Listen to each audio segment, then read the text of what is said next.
Mes chers amis du Gard et particulièrement chers amis de la Grande Combe, je suis ravi que vous soyez réunis en ce début d'année, des rendez-vous traditionnels dans notre pays bien sûr, mais qui doivent le devenir aussi dans notre famille politique, dans notre parti.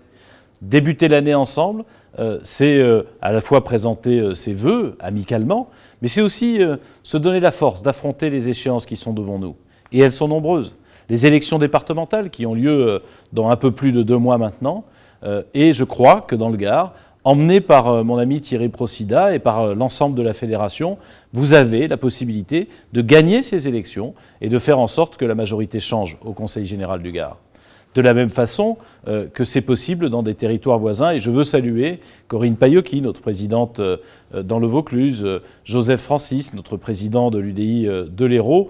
Bref, vous tous qui commencez à vous rassembler, qui préparez du coup la deuxième échéance. Cette deuxième échéance, ce sont les élections régionales, avec cette très grande région que le gouvernement socialiste a imposée aux Français, sans concertation d'ailleurs, de Languedoc-Roussillon et de Midi-Pyrénées, pour laquelle, là aussi, nous pouvons nourrir l'espoir de l'emporter, de participer à cette direction, avec dans l'idée de faire redémarrer la France à la base, puisqu'elle est bloquée aujourd'hui à son sommet au niveau du chef de l'État et du gouvernement, dans les territoires, à travers des alternances départementales, des alternances régionales, nous pouvons y arriver. Et vous préparerez ainsi naturellement d'autres alternances que nous souhaitons. Et puisque nous sommes à la Grande Combe, je veux dire un mot de mon ami Ludovic Bouix, qui est un militant hors pair, avec un acharnement, une fidélité et une dignité qui doivent forcer l'admiration. Malheureusement, à quelques voix près, cette alternance n'a pas eu lieu en 2014. Mais vous voilà déjà tous repartis,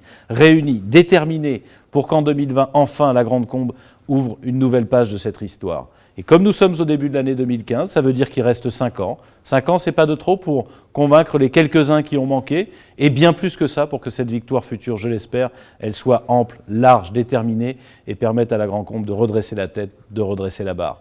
Alors à vous tous et à vous toutes, à Ludovic, à Corinne, à Joseph, à Jean-Luc Chapon, le maire d'Uzès, je vous souhaite naturellement une très bonne année 2015. Faites d'abord de santé, parce que sans elle, on n'est rien.